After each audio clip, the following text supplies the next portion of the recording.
En la lista de oradores y para hablar sobre este dictamen, en uso de la tribuna, la senadora Dolores Padierna Luna, del Grupo Parlamentario del Partido de la Revolución Democrática, para razonar su voto.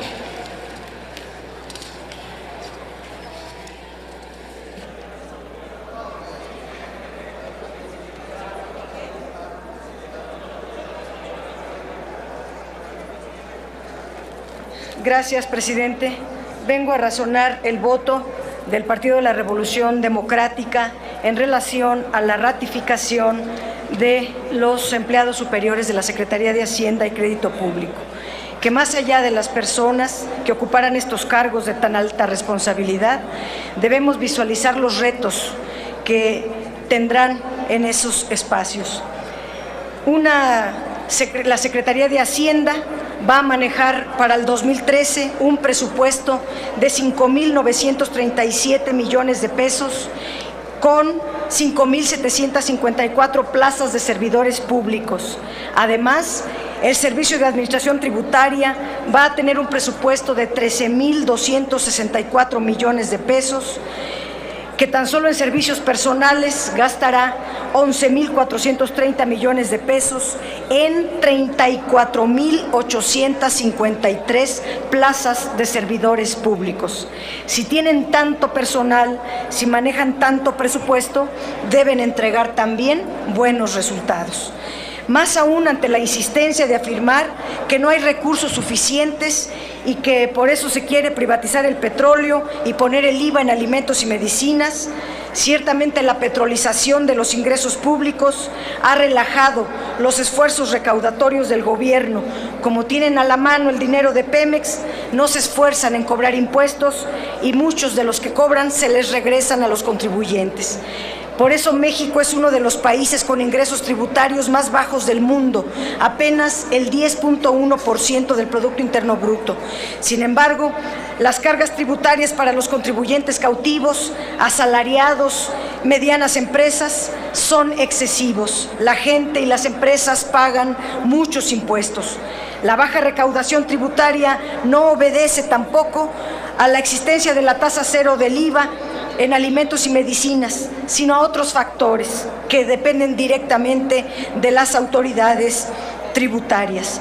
Se tiene un total de 3.44 millones de contribuyentes, de los cuales 1.503.317 son empresas y son contribuyentes activos, pero registrados en el Servicio de Administración Tributaria solo hay 472.222, es decir, el 31% presentaron su declaración anual, el resto no lo hizo, más de 1 millón no lo hizo.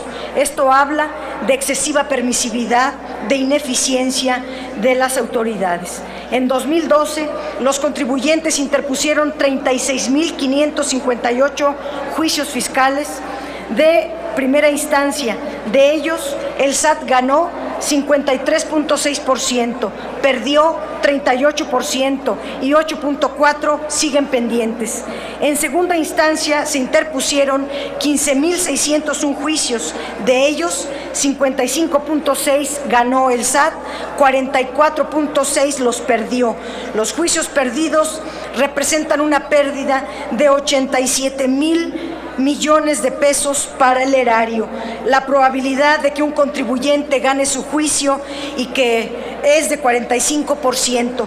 Por eso prefieren eludir el pago, ya saben que van a ganar. Si hablamos de grandes contribuyentes, la Secretaría de Hacienda no da información desagregada, pero con los datos entregados a este Senado la semana pasada, se pueden sacar varias conclusiones. En 2012, el total de créditos fiscales registrados en el SAT ascendió a 668.000 millones de pesos. El 61% corresponde a créditos controvertidos, o sea, a créditos fiscales que se encuentran en litigio y cuya posibilidad de recuperación es del 45%, lo cual significa que no se van a recuperar 185.000 millones de pesos. El 39% restante corresponde a créditos no controvertidos, pero de ellos la propia Secretaría de Hacienda considera que 136,000 millones tienen baja probabilidad de cobro y que solo podrán cobrar 128,000 millones de pesos. Es decir, el fisco dejará de recibir 321,000 millones de pesos.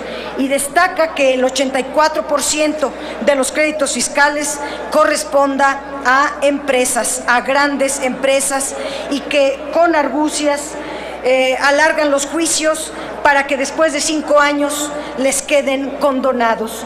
Hoy se informa en diversos medios de comunicación que la Secretaría de Hacienda prepara la condonación de 410,000 millones de pesos. Los grandes contribuyentes deberían ser los que más cantidad de recursos aportaran al erario, pero no es así, porque ellos son también los que tienen las más altas probabilidades de eludir el pago de los impuestos. Una estimación estadística arroja que los ingresos de las 1,000 empresas más grandes de México, que esas son las grandes contribuyentes, tuvieron ingresos por 9.3 billones de pesos, de los cuales 2.3 billones corresponde a utilidades, pero solo se recibió un 4.2% de los ingresos y un 16.4% de sus utilidades, cantidades o porcentajes muy lejanos al 30% que en teoría debería de pagar. De acuerdo a la ley, deberían de pagar esas empresas sobre sus utilidades. Es decir, no todos pagan lo que debieran pagar porque aplican estrategias fiscales extralegales que en connivencia con las autoridades dejan de pagar menos o no pagan. Como se desprende del análisis, los grandes contribuyentes son los grandes consentidos también, los grandes privilegiados. La Secretaría de Hacienda, si les cobra, a veces lo que deben de pagar, luego se hacen devoluciones fiscales. México, si se dejaran estas prácticas, México subiría sus ingresos tributarios en más de 1 billón de pesos. En 2013,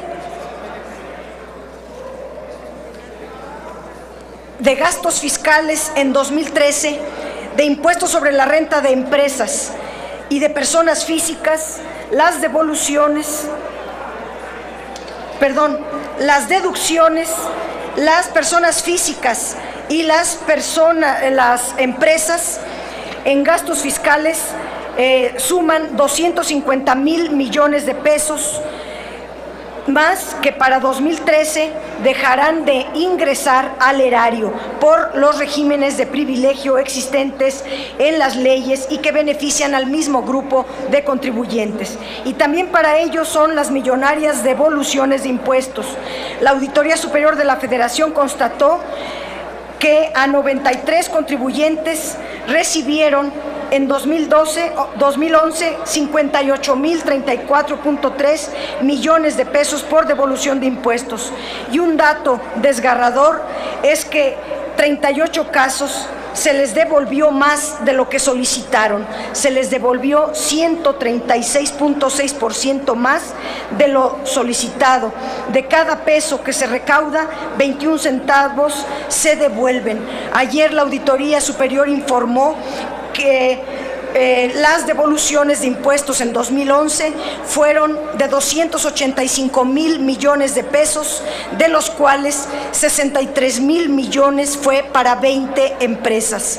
En 2012 las devoluciones aumentaron a 346,000 millones de pesos. La mayor parte, es decir, 275,000 millones, fueron devoluciones del IVA que se dieron a los grandes consorcios productores de alimentos.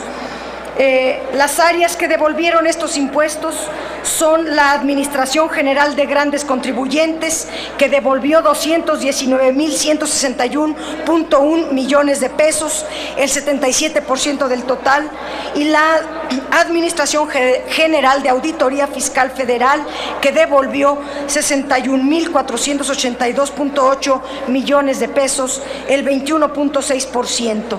O sea, entre condonaciones, devoluciones, créditos fiscales y gastos fiscales, esas son las verdaderas causas de la baja recaudación tributaria. No es la existencia de la tasa cero del IVA en alimentos y medicinas.